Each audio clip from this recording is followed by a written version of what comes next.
Hey everybody, this is Rich from 11th Hour Preppers, True Budget EDC and R&R Survival.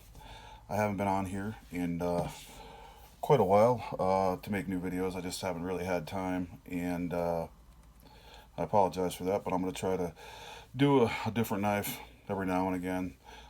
Budget mostly, because there's a lot of knives out there now that are super quality to price point, and they really can't be beat. There's a lot of Chinese manufacturers and other manufacturers for that matter making like super awesome knives for budget prices, and I'm talking budget like $50 to $200. You know what I mean? I mean everybody has a different idea of budget, so that's what I'm going to try to do. I'm going to try to come on here and do some more reviews on knives, EDC gear, some medical supplies, stuff you can carry to assist you in your just basic everyday life, or if you need to help somebody or something, you can have all of this stuff with you. So this knife that I have here was given to me for my birthday a year ago, over a year ago actually. In August was a year, and it's a Walmart knife, and this is budget.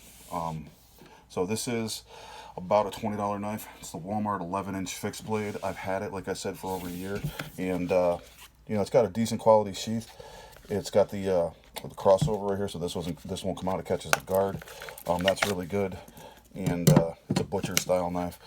And this is probably the best sheath that I've ever seen on a $20 budget knife. I mean, it's got the plastic insert in here. You can see that, and it locks in place. It's padded. It's not uncomfortable. It's got a decent belt loop. I just don't like carrying belt knives, so I basically have this on my bag, and I carry it that way. But if you did want to carry it on your belt loop, it wouldn't be a problem. It's riveted. It's not going to come apart. Like I said, I've had it for a year. It hasn't come apart. It's just like it was when I first got it, so it's pretty awesome.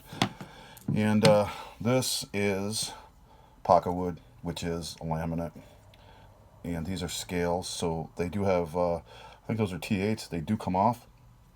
So if you had to take it off to clean it, it would come off. And again, 11-inch butcher. It is 7CR17 MOV, made by Ozark Trail. And like I said, I know, everybody's idea of budget is different, and everybody has different opinions on steel, and people want to whine and complain about, oh, 7CR, 7CR, oh, it's terrible. Not everything's got to be a super steel. This knife cuts. This knife sharpens up easy. I can shave hair off my arm with this knife after I sharpen it on a Norton bench stone. So it's not like it won't sharpen. I don't know, a lot of people with the super steels, you know what? It's just a status thing for me, or you just don't know how to sharpen and you want to get a steel that'll hold an edge forever. But to me, I go by what like A.G. Russell said. I don't know if people, I'm always quoting A.G. Russell. A.G. Russell was like born in 1933, died in like 2018. And the guy was like a huge dude in the knife world. And he had a good thing he said that there is no such steel as a bad steel. There's only steel that's bad for a job that you're doing, and I totally stick by that, and I believe that. You're not going to cut cardboard all day with 420 steel. You got to get like a D2 or something, but that doesn't mean 420 steel isn't good enough for everyday usage. It is. You know what I mean? You don't need to have CPM, S20V to go around cutting packages. You just don't. I mean, that's why I said it's like to me, it's people just want it to look cool and fancy, but this is 7CR. Sharpens up real simple.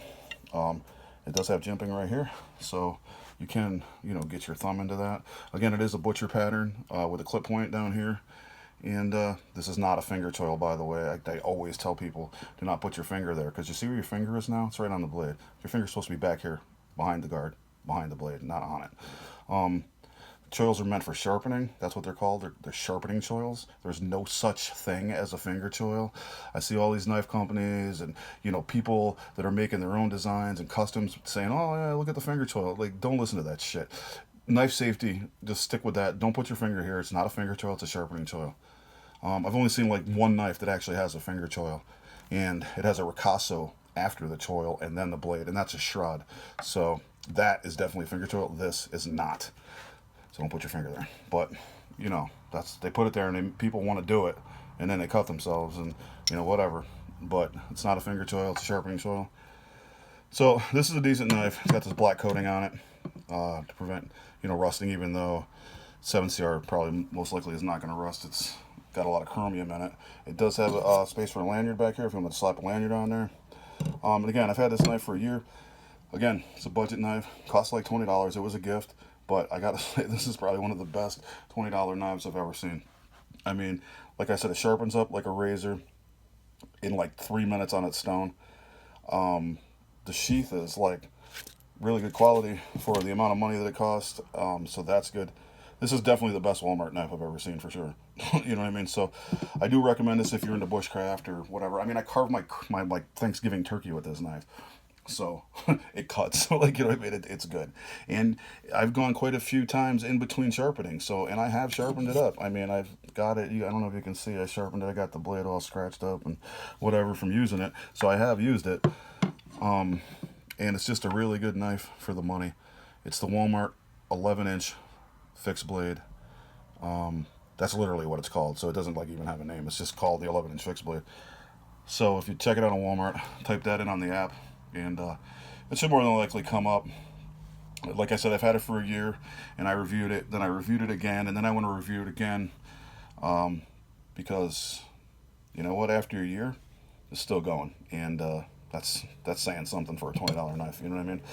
Um, Most of the Walmart blades don't have like the steel, what it is on it. It's just like mystery steel. You don't know. This one actually says it on the package when you get it. It comes in a clam pack, so that's good. So at least you know what it is. You know, because that annoys me when I don't know. And like I said, after a long time, you're gonna get, it's gonna get scratched up and whatever. But you just, that's because you're using it. It's a good butcher pattern. Definitely a good outdoor knife if you're going to use it for something outdoor, or even like I said, in the kitchen. I use this knife to make jerky because I make my own beef jerky. I've cut chuck roasts with it and top round steaks with it and everything, so it works well. So check it out if you get a chance. This will be my final review on this knife. After all this time that I've had it, it stood the test of time. It stood up to what I've used it for, and it didn't fall apart, and it keeps resharpening. It's got a good heat treat, you know what I mean? So it's not going to hold an edge forever.